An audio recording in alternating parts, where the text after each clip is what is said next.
नमस्कार। आईबीसी 24 की खास पेशकश सिल्वर स्टोरीज में आप सभी दर्शकों का बहुत स्वागत है और मैं हूं आपके साथ शुभांगी ठाकुर। हमारे छत्तीसगढ़ को 25 साल पूरे हो चुके हैं। ऐसे में इन 25 सालों में क्या कुछ बदलाव हुआ, कितने विकास हुए, इन सब पर हमारी खास पेशकश में हम बात करते हैं और अलग अलग क्षेत्र के अलग अलग महारथियों, अलग अलग दिग्गजों को हम इन्वाइट करते हैं। और इसी कड़ी में आज हमारे साथ इस वक्त मौजूद है रिटायर्ड आईएफएस राकेश चतुर्वेदी जी। राकेश जी, पहले तो बहुत स्वागत आपका आईबीसी 24 में। राकेश जी, आपने छत्तीसगढ़ को बहुत शुरुआत से देखा है, आपने बनते देखा है। ऐसे में अब तक के इन बदलावों को आप कैसे देखते हैं? ये छत्तीसगढ़ राज्य के 25 वर्ष की जो यात्रा है, उसको जानने और समझने के लिए मुझे ऐसा लगता है कि इसकी ऐतिहासिक पृष्ठभूमि पर थोड़ा सा ध्यान देना मैं उचित समझता हूँ। मैं रायपुर में ही मेरी पैदाइश हुई है, प्रारंभिक एजुकेशन भी रायपुर में ही हुई है और रायपुर को सन 1962 से लेकर के मैंने हर वर्ष बदलते हुए देखा है। वर्तमान छत्तीसगढ़ यदि हम बात करें तो चौथी शताब्दी में हैहे वंशी जो शासक थे, उनके अधीन यह क्षेत्र था और दक्षिण कौशल के नाम से इसे जाना जाता था। इसकी राजधानी रतनपुर थी। 1741 से लेकर 1845 तक मराठा भोंसले शासकों का शासन रहा इस क्षेत्र में और इतिहास में 36 किलों का उल्लेख आता है।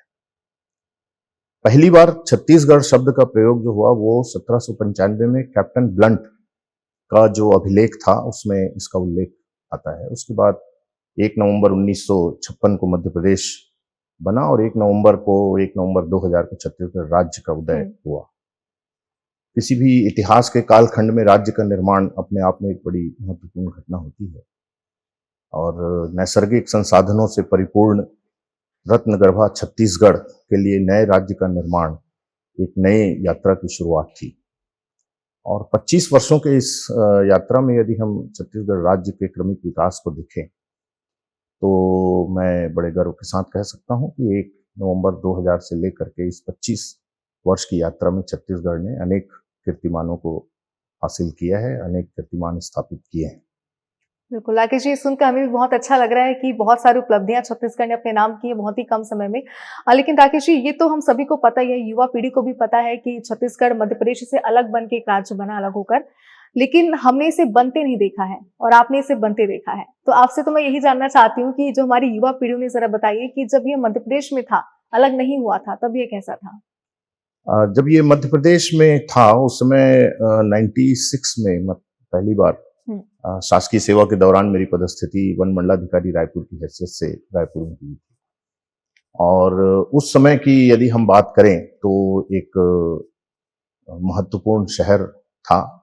गिने चुने प्रशासनिक अधिकारी हुआ करते थे और वरिष्ठ अधिकारियों की यात्रा या माननीय मुख्यमंत्री जी, राज्यपाल या ऐसे वरिष्ठ नेताओं का आगमन यदाकदा हुआ करता था और राज्य बनने के बाद में जिस तरह से गतिविधियां बढ़ी, मुझे इस बात का कहते हुए बड़ा गर्व होता है कि मैं छत्तीसगढ़ निर्माण के लिए जो राज्य निर्माण के लिए जो टास्क फोर्स बना था नवंबर 2000 में, उसका भी मैं सदस्य था और वन विभाग की पूरी स्थापना रायपुर में करने का दायित्व जो था वो मेरे ऊपर था।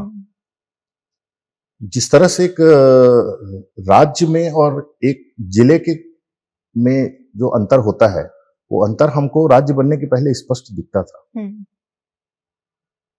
अंदाज हम लोगों को भी नहीं था कि राज्य निर्माण के पश्चात किस तरह से चीजें यहां पर व्यवस्थित होंगी। मंत्रालय की स्थापना, विभाग अध्यक्ष कार्यालयों की स्थापना, फिर भोपाल से जो बहुत बड़ी संख्या में सामान आए थे, बहुत सारे अधिकारी कर्मचारी आए थे, उन सारे लोगों के व्यवस्थापन, उनको रहने की व्यवस्था, कार्यालय की स्थापना, ये सब बड़ा चुनौतीपूर्ण कार्य था। लेकिन बहुत अच्छे ढंग से उसको उस समय किया गया। तकलीफें तो आती ही हैं, ऐसे समय में बहुत सारे लोग जो भोपाल से आए थे उनको छत्तीसगढ़ को लेकर के बड़ी अनिश्चितताएं थी। छत्तीसगढ़ के विषय में इतनी सारी भ्रांतियां उस समय बाहर थी। लोग ये सोचते थे कि तो घनघोर जंगल है और आप रेलवे स्टेशन या एयरपोर्ट पे उतरेंगे तो आदिवासियों का समूह आपका स्वागत करेगा या नक्सली AK-47 लेकर के आपका स्वागत करेंगे। इस तरह की बहुत सारी भ्रांतियां उस समय राष्ट्रीय स्तर पर थी, और भोपाल से जो लोग आए उनके मन में भी इस तरह की बातें थी।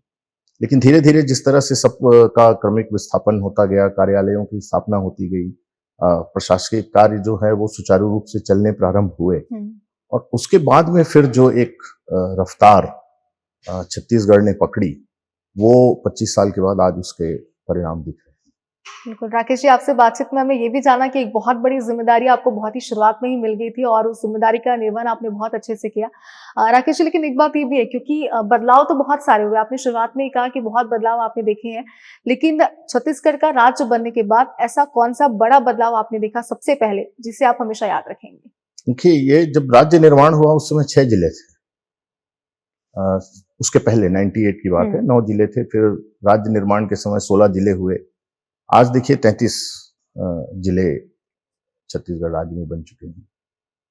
ट्रिपल आईटी है, आईटी है, इंडियन इंस्टीट्यूट ऑफ मैनेजमेंट है, all India institute of medical sciences है। सुपर स्पेशलिटी सेंटर के नाम पर उस समय रायपुर में कुछ नहीं होता था। आज 25 साल के सफर के बाद में हम देखते हैं कि रायपुर में आपका किडनी ट्रांसप्लांट भी हो रहा है, लिवर ट्रांसप्लांट भी हो रहा है, बाईपास सर्जरी भी हो रही है, बड़े कॉम्प्लिकेटेड सर्जरीज भी यहाँ पर हो रही हैं, और सुपर स्पेशलिटी हॉस्पिटल्स इतने आ गए हैं। चाहे स्कूलों की संख्या देखें या महाविद्यालयों की संख्या देखें, मुझे याद है कि जब राज्य बना उस समय टोटल 6 फ्लाइट रायपुर से चला करती थी, आज 76 फ्लाइट चलती है। तो जिस तेजी से छत्तीसगढ़ का विकास हुआ, यहाँ पर कोयले का प्रचुर भंडार है, आयरन ओर है, डोलोमाइट है, बॉक्साइट है, लिथियम, निकल भी अभी क्रिटिकल जो रेयर एलिमेंट्स हैं वो यहाँ पर निकल रहे हैं, टिन का बहुत बड़ा भंडार है। तो छत्तीसगढ़ राज्य निर्माण के पहले भी संभावनाओं का प्रदेश था, लेकिन कहीं ना कहीं मुझे ऐसा लगता है कि जो विजन डेवलपमेंट का छत्तीसगढ़ को लेकर के होना चाहिए वो कहीं ना कहीं मिसिंग था, क्योंकि संसाधन तो उस समय भी थे, उस समय भी ये सारे काम किए जा सकते थे, बट कहीं ना कहीं मुझे ऐसा लगता है कि उस चीज की कमी थी। और राज्य निर्माण के पश्चात जब इन सारी चीजों को ध्यान में रख करके एक विकास की दिशा निर्धारित की गई। आपको याद होगा कि जब राज्य निर्माण हुआ उस समय छत्तीसगढ़ राज्य का बजट 3,990 करोड़ रुपए कुछ का था। आज 1,65,000 करोड़ का हमारा बजट है। जीडीपी मुझे याद है शायद 28,000 कुछ करोड़ की जीडीपी थी, आज वो 6 लाख से ऊपर करोड़, 6 लाख करोड़ की जीडीपी है। हम एजुकेशन के फील्ड में देखें तो मुझे याद है उस समय विमेन एजुकेशन में literacy rate was less than 50%, आज इट इज मोर देन 70%, 70% से अधिक महिलाओं का साक्षरता है। चाहे डॉक्टर्स की संख्या हो, टीचर्स की संख्या हो, स्कूल्स की संख्या हो, कॉलेजेस की हो, नेशनल हाईवेज की लेंथ देख लीजिए, स्टेट हाईवेज के आप लेंथ देख लीजिए। ये सारी चीजों में छत्तीसगढ़ राज्य ने राज्य निर्माण के बाद इन 25 वर्षों में लगभग 25 से 40% तक के हर क्षेत्र में एक क्रमिक विकास वृद्धि हुई है। एक बहुत अच्छी चीज जो मुझे लगती है कि छत्तीसगढ़ के परिप्रेक्ष्य में जो विकास की दिशा और दशा तय करने का निर्णय जो लिया गया, उसमें एक बहुत महत्वपूर्ण जो कंपोनेंट था वो था प्रदेश की कला, साहित्य और संस्कृति की जो विरासत है और परंपरा है, उसके भी संरक्षण, संवर्धन और विकास की दिशा में सार्थक प्रयास किए गए। क्योंकि आचार्य चाणक्य ने अपने अर्थशास्त्र में कहा है कि वह राष्ट्र कभी प्रगति नहीं कर सकता जिसे अपनी संस्कृति और परंपराओं पर गर्व न हो। बिल्कुल। तो भौतिक प्रगति के लिए जो भी मापदंड तय किए जाएं, यदि उसमें एक समावेशी विकास के सिद्धांत को ध्यान में रख करके यदि हम स्थानीय परंपराओं और संस्कृति के संरक्षण और संवर्धन के साथ विकास की दिशा तय करें, तो वो एक समृद्ध, शक्तिशाली, सशक्त राज्य के निर्माण का एक पहला कदम होता है। और ये मुझे कहते हुए बड़े गर्व का अनुभव होता है कि पिछले 25 वर्षों में इस प्रदेश की कला, साहित्य, संस्कृति के संरक्षण, संवर्धन और विकास के लिए भी पर्याप्त प्रयास किए गए। और इसीलिए आप देखिए कि भौतिक प्रगति के जो इंडेक्स हैं उसमें हमने एक निश्चित मुकाम तो हासिल किया ही, उसके साथ साथ यहाँ की कला और संस्कृति को भी राष्ट्रीय, अंतर्राष्ट्रीय स्तर पर पहचान दिलाने की कोशिश की गई। बिल्कुल, और ये बहुत अच्छी बात है क्योंकि अगर जैसा कि आपने भी कहा कि प्रदेश अपनी संस्कृति को अगर लेकर आगे नहीं बढ़ सकता है, तो वो किसी भी क्षेत्र में डेवलप नहीं हो पाएगा। राकेश जी, ये तो बात हो गई बड़े बदलावों की, लेकिन ऐसे कौन से कुछ छोटे से बदलाव हम आपसे समझना चाहते हैं, जो साल दर साल बदलते रहते हैं और उनका बड़ा योगदान विकास में होता है प्रदेश के? एक जो सबसे बड़ी चीज जो होती है, उस भावना का संचार होना। हुँ, पहले आप अपने आप को एक बड़े शहर का सामान्य नागरिक समझते थे। राज्य हुँ, निर्माण के पश्चात जो राज्य निर्माण की एक जो गर्व की अनुभूति जो आती है, जो एक आत्मसम्मान को राष्ट्रीय स्तर पर आपको पहचान मिलती है कि आप कहीं पर भी जाते हैं और आप ये कहते हैं कि मैं छत्तीसगढ़ का रहने वाला हूँ, हुँ, तो वो जो अनुभूति होती है, वो प्रदेश के विकास में एक बहुत महत्वपूर्ण सहायक कदम सिद्ध हो सकता है। हुँ, तो मुझे ऐसा लगता है कि ये जो 25 वर्षों के इस सफर में जो ये एक बदलाव आया है कि पहले आदमी अपने आप को एक बहुत बड़े प्रदेश के एक छोटे से हिस्से का आदमी समझता था, आज वो अपने आप को एक प्रदेश का नागरिक समझता है। हुँ, तो वो एक जो आत्मसम्मान की भावना व्यक्ति विशेष के अंतर्गत आती है, वो कहीं न कहीं अपने राज्य को पहचान दिलाने के लिए या अपने राज्य को एक मुकाम तक ले जाने के लिए एक ड्राइविंग फोर्स का काम करता है। हुँ, तो वो एक बदलाव निसंदेह इस प्रदेश में शनह शनह वो चीज धीरे धीरे विकसित हो रही है। हुँ, राज्य निर्माण के प्रारंभिक वर्षों में ये बात नहीं थी। हम लोग आपस में जब ब्यूरोक्रेटिक सर्किल में बैठ करके बहुत सारे विषयों पर बात करते थे, तो ये बात आती थी कि यार राज्य बन गया है, लेकिन रोज लोगों में राज्य का नागरिक होने की मानसिकता नहीं आ पा रही है। हुँ, ये बात कहीं ना कहीं मिस होती थी, लेकिन पिछले 10 सालों में यदि हम देखें तो निसंदेह ये एक अनुभूति लोगों के मन में आ रही है और वो राज्य के विकास के लिए बहुत सहायक है। बिल्कुल। राकेश जी, अगर ये तो बात हो गई ओवरऑल पूरे प्रदेश की कि कितना विकास हुआ, कितना डेवलप हुआ, लेकिन अगर मैं आपके क्षेत्र की बात करूँ, तो आपने शुरुआत से देखा है, जैसे कि आपने शुरू में ही कहा था, तो ऐसे में पहले की स्थिति और अभी वर्तमान की स्थिति, इसमें आप कितना बदलाव देखते हैं अपने क्षेत्र में? देखिए, मैं मूलतः वन विभाग का, भारतीय वन सेवा का 1985 बैच का हुँ, अधिकारी था और जब राज्य का निर्माण हुआ उस समय मैं वन मंडलाधिकारी रायपुर के रूप में पदस्थ था। और जैसा कि मैंने आपको बताया कि राज्य के वन विभाग के मुख्यालय की स्थापना एक बहुत चुनौतीपूर्ण कार्य था और उसे हम लोगों ने मिल करके बहुत अच्छे तरीके से किया। छत्तीसगढ़ में लगभग 44% भौगोलिक क्षेत्र जो है वनों से आच्छादित है हुँ, और बहुत सघन वन है और बहुमूल्य वन है। यहाँ पर साल, सागौन जैसी प्रजाति के वृक्ष विद्यमान हैं। इसके अलावा छत्तीसगढ़ राज्य में वनौषधियों की, वनस्पतियों की बहुत ज़्यादा भरमार है। इसीलिए छत्तीसगढ़ को हम हर्बल स्टेट भी हुँ, कहते हैं। इसके अलावा वन्य प्राणियों की भी बहुलता यहाँ पर विद्यमान है। हुँ, हम फॉरेस्ट मैनेजमेंट के दृष्टिकोण से यदि देखें तो एक छोटा सा उदाहरण मैं आप लोगों को बताना चाहूंगा कि जब छत्तीसगढ़ राज्य नहीं बना था उस समय हम मुश्किल से 7 या 8 लघु वनोपज का ही क्रय करते थे और 12 या 13 लघु वनोपज से उत्पाद बनाया करते थे। आज की स्थिति में हम लगभग 70 वनोपज ऐसे हैं जिसे हम न्यूनतम समर्थन मूल्य पर खरीद रहे हैं। हुँ, इसके अलावा लगभग 125 प्रोडक्ट्स हम वनोपज पर आधारित बना रहे हैं, जिससे छत्तीसगढ़ हर्बल के माध्यम से हम मार्केटिंग भी कर रहे हैं। राज्य निर्माण के समय जो वैल्यू एडिशन, प्रोसेसिंग, ये सब चीजों में बहुत ज्यादा काम नहीं हुआ था और आज की स्थिति में यदि हम देखें तो हमारे पास 3000 से अधिक महिला स्व सहायता समूह जो है वो लघु वनोपजों के संग्रहण, प्रसंस्करण, वैल्यू एडिशन और मार्केटिंग में काम कर रही हैं, जिससे हमारे वनवासी क्षेत्र के जो लगभग 20 लाख हुँ, परिवार हैं, उनको आय का एक बहुत ही सुनिश्चित साधन मुहैया हुआ है। हुँ। बिल्कुल, राकेश जी, एक बात ये भी हम आपसे जानना चाहते हैं क्योंकि अगर आपके क्षेत्र के अलावा हम बाकी क्षेत्रों की बात करें, तो आपको क्या लगता है कि कौन-सा ऐसा क्षेत्र है प्रदेश का, जिसने इन 25 सालों में सबसे ज़्यादा डेवलपमेंट अपने आप में की है?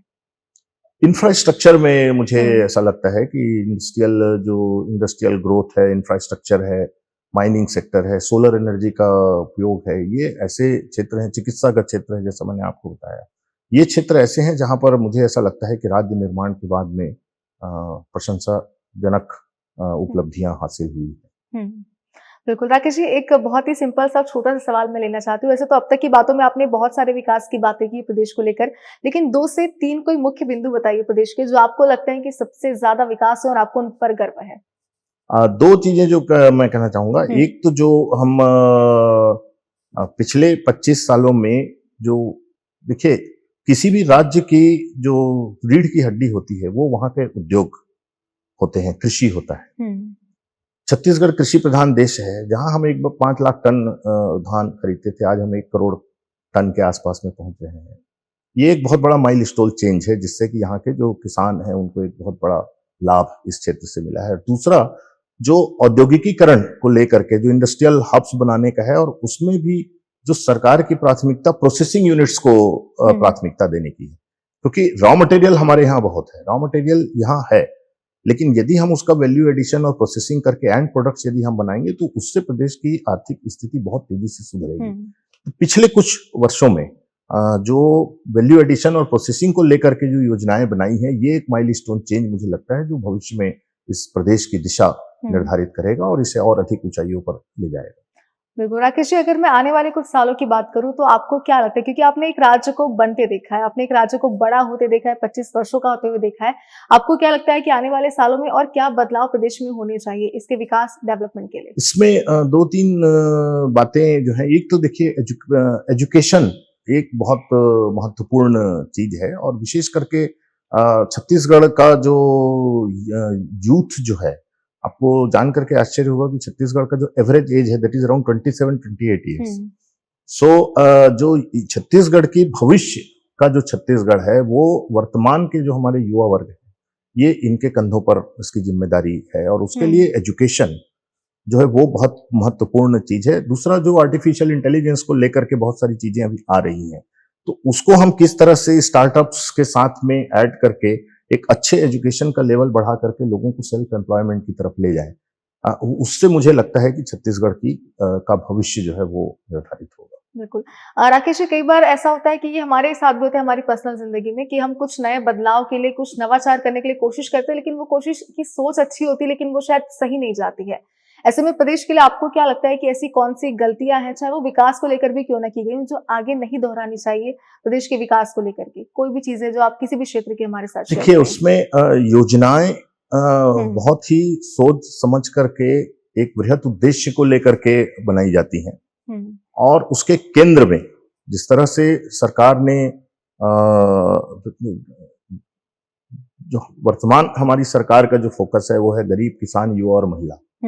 ये 4 लोगों को हम केंद्र में रख करके हमारी सारी योजनाएं बनाई जाती हैं। योजनाओं के निर्माण में गलतियां नहीं होती हैं। योजनाएं किसी भी प्रदेश के भविष्य को ध्यान में रख करके वर्तमान परिस्थितियों का आकलन करके योजनाएं बनाई जाती हैं। उसके इम्प्लीमेंटेशन में, एग्जीक्यूशन में, उसमें जरूर कभी ऐसा होता है कि बहुत सारी त्रुटियां या गलतियां हो जाती हैं, बट उसके लिए हमेशा हमारा तंत्र जो है उन गलतियों को सुधार करके उसके नए रास्ते, नए विकल्प खोज करके फिर उसके रीडिजाइन, रीप्लान करके उसको सही दिशा में ले जाने की कोशिश करना, ये भी तंत्र का, सिस्टम का काम होता है। तो मुझे ऐसा लगता है कि हम यदि इस प्रदेश का जो युवा वर्ग है उसको केंद्र में रख करके, यहाँ की जो महिलाएं हैं, यहाँ के जो किसान हैं, उनको हम केंद्र में रख करके जो योजनाएं हमारी बनाई जा रही है उनके इफेक्टिव इम्प्लीमेंटेशन पर हम फोकस करें। और उसमें एजुकेशन, देखिए शिक्षा से बड़ा रास्ता और कुछ नहीं है। एजुकेशन, जो क्वालिटी एजुकेशन है, आज के समय में आप देख रहे होंगे कि मैं हमेशा इसको 3 उसमें क्लासिफाई करता हूं। एक होता है इंफॉर्मेशन, होता है एक नॉलेज, होता है एक विजडम होता है।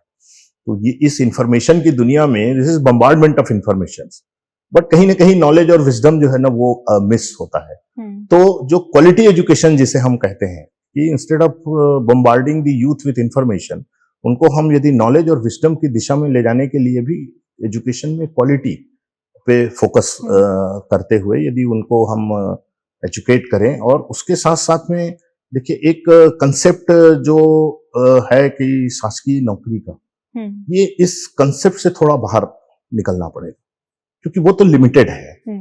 तो किसी भी प्रदेश के आर्थिक स्थिति को सुदृढ़ बनाने के लिए हमको ज्यादा से ज्यादा अच्छी एजुकेशन के साथ साथ में मॉडर्न टेक्नोलॉजी के साथ में स्टार्टअप्स, और इस पर हम यदि फोकस करेंगे, और इसमें न केवल राज्य सरकार बल्कि केंद्र सरकार भी बहुत ज्यादा इंसेंटिव्स दे रही है, तो वो एक माइंडसेट में चेंज लोगों को लाना पड़ेगा, और वो एजुकेशन से ही संभव है। तो मैं यही कहना चाहूंगा कि हम क्वालिटी एजुकेशन के साथ में यूथ को स्वयं पर आत्मनिर्भर रहते हुए प्रदेश के हित में कुछ करने के लिए यदि हम मोटिवेट कर सके तो ये हमारी बहुत बड़ी उपलब्धि हो सकती है। बिल्कुल। राकेश जी, एक बात ये भी अक्सर हम देखते हैं कि कई बार विकास के दावे किए जाते हैं, विकास की परियोजनाएं लाई जाती है, लेकिन फिर वनों के संरक्षण को लेकर भी सवाल उठने लाजमी हो जाते हैं। ऐसे में आपको क्या लगता है कि वन संरक्षण और विकास की परियोजना, इन दोनों में संतुलन कैसे बनाना चाहिए सरकार को, प्रशासन को? देखिए, ये इसमें जो डिबेट का विषय है वो है वन संरक्षण या विकास। जब भी हम इन दोनों को अलग अलग रख करके देखेंगे तो कॉन्फ्लिक्ट होगा। 44% जोग्राफिकल एरिया के साथ में छत्तीसगढ़ राज्य है और छत्तीसगढ़ राज्य में विकास की भी आवश्यकता है। जो इंटरनेशनल स्टैंडर्ड कहता है कि भाई 33% वन क्षेत्र होना चाहिए। हम बड़े भाग्यशाली हैं कि हमारे यहाँ 44% वन क्षेत्र है। तो वन संरक्षण या विकास, यदि हम इस डिबेट में जाएंगे तो इसका कोई अंत नहीं है। इसलिए वन संरक्षण के साथ साथ विकास या विकास के साथ साथ वन संरक्षण, इस फिलॉसफी के साथ में यदि हम डेवलपमेंट प्रोजेक्ट्स को लेकर के आते हैं और उसकी फॉरेस्ट कंजर्वेशन एक्ट में गाइडलाइंस है। गवर्नमेंट ऑफ इंडिया ने काफी पहले इन सारी चीजों को ध्यान में रखते हुए एक एक्ट बनाया है। उस एक्ट में ये सारे प्रावधान हैं कि विकास भी जरूरी है, वन संरक्षण भी जरूरी है। तो हम दोनों को यदि अलग अलग रख करके देखेंगे तो दिक्कतें होंगी, कॉन्फ्लिक्ट होगा, संघर्ष होगा। यदि हम उन दोनों को साथ में लेकर के चलें कि हम विकास का एक ऐसा मॉडल लाएं जिससे हमारे वन संरक्षण का जो हमारा उद्देश्य है उसकी भी पूर्ति हो, और ये किया जा सकता है, रास्ता हमेशा निकाला जा सकता है। सारे पक्ष यदि साथ में बैठ करके विचार विमर्श करें तो नियम अधिनियमों के दायरे में ही रास्ते हैं। तो उस दिशा में यदि हम काम करेंगे तो निसंदेह हम विकास के साथ साथ वनों का संरक्षण संवर्धन भी सुनिश्चित कर सकते हैं। बिल्कुल, तो संतुलन बनाना बहुत ज्यादा जरूरी है। राकेश जी, इन 25 सालों की अगर मैं बात करूं तो क्योंकि आपने शुरुआत से ही देखा इस प्रदेश को, ऐसे में पर्यावरणीय चुनौतियां कौन कौन सी आपकी नजरों में है? इस प्रदेश के विकास में जो बाधाएं बन रही है या जो चुनौती अभी भी खत्म नहीं हुई है? छत्तीसगढ़ में जो दो तीन चीजें जो पिछले राज्य निर्माण के पश्चात विशेष रूप से प्रारंभ हुई, उसमें ये एक तो था कि आपने न्यूज में भी सुना होगा, पिछले वर्ष के बजट में भी जो केंद्रीय वित्त मंत्री जी ने बजट भाषण में इस बात का उल्लेख किया था। प्रधानमंत्री जी काफी पहले इस बात का विशेष उल्लेख कर चुके हैं कि प्रति वर्ष लगभग 40,000 करोड़ से अधिक का टिम्बर हम विदेशों से आयात करते हैं। जो हमारे पारंपरिक वन क्षेत्र हैं, जो रिजर्व फॉरेस्ट हैं या प्रोटेक्टेड फॉरेस्ट हैं, उसमें कंजर्वेटिव अप्रोच के कारण से अब जो वैधानिक टिम्बर की फेलिंग होती थी उसमें धीरे धीरे कमी आ रही है। तो एक जो महत्वपूर्ण चीज जो छत्तीसगढ़ के लिए आवश्यक है वो मुझे ये लगता है कि हम ज्यादा से ज्यादा किसानों को एग्रो फॉरेस्ट्री के लिए प्रमोट करें और उससे रिलेटेड इंडस्ट्रीज को हम यहाँ पर प्राथमिकता दें कि यदि किसान अपने खेतों में ऐसे टिम्बर का जो उपयोग करे, टिश्यू कल्चर के बहुत सारी स्पीसीज अवेलेबल है जो 5 साल 10 साल में रिजल्ट उत्पादन हो जाता है। तो उससे एक हमारी जो विदेशों से जो हम आयात करते हैं वो निर्भरता कम होगी, यहाँ के किसानों की आर्थिक स्थिति बढ़ेगी और उससे जुड़े हुए जो इंडस्ट्रीज हैं उसके लिए एक रास्ता खुलेगा। जो एग्रो फॉरेस्ट्री का जो मॉडल है उसे बहुत ज्यादा इस प्रदेश में प्रमोट करने की आवश्यकता है। और दूसरा जो एक महत्वपूर्ण जो भारत सरकार वन पर्यावरण मंत्रालय का भी एजेंडा है और छत्तीसगढ़ राज्य ने भी उसको उसी स्पिरिट के साथ में लागू किया है, वो है हमारे यहाँ लगभग 576 नदियों का एक सिस्टम है। उन नदियों के किनारे सघन जो वृक्षारोपण है उन प्रजातियों का जो पारंपरिक रूप से उस क्षेत्र में पाई जाती है, ऐसी प्रजातियों का नदियों के किनारे रोपण। तो उससे क्या होगा कि दो चीजें होंगी। एक तो वो जो नेचुरल बायोडायवर्सिटी है वो बढ़ेगी, बर्ड्स वगैरह की नेस्टिंग होने से जो वहां का वातावरण भी परिष्कृत होगा। दूसरा, यदि हम उस क्षेत्र में फलदार पौधे लगाएं तो उससे स्थानीय ग्रामीणों की जरूरत भी पूर्ति होगी, प्लस उनकी आर्थिक स्थिति के लिए भी अच्छा कदम हो सकता है। तो ये दो चीजें जो है, जिसे एक एग्रो फॉरेस्ट्री और एक रिवर रिजुवेनेशन, नदियों के किनारे वृक्षारोपण, ये छत्तीसगढ़ में इसकी बहुत आवश्यकता है क्योंकि वन क्षेत्र तो वैसे भी 44% है, बहुत घने जंगल है हमारे यहाँ। लेकिन ये दो चीजों पर यदि हम फोकस करें, और इसमें पिछले 10 सालों में काफी काम इस दिशा में किया गया है, ये बड़ी प्रसन्नता की बात है कि न केवल केंद्र सरकार बल्कि राज्य सरकारों ने भी इसको उसी स्पिरिट में लागू किया है। बिल्कुल, 2 बड़े चैलेंज आपने बताया और आपने जैसे कि कहा किस पर काम भी हो रहा है, बहुत अच्छी बात है जी। कि जो चुनौतियाँ हैं वो जल्दी खत्म हो जाएँगी। और राकेश जी, एक आखिरी लास्ट क्वेश्चन मैं अपना लेना चाहती हूँ आपसे। हमारा प्रदेश 25 सालों का हो चुका है, ऐसे में क्या कहेंगे इसे लेकर दर्शकों को? 25 साल के इस प्रदेश का भविष्य बहुत उज्जवल है और मैं तो यही उम्मीद करता हूँ, विशेष करके अपील करना चाहूँगा इस प्रदेश के युवा वर्ग से।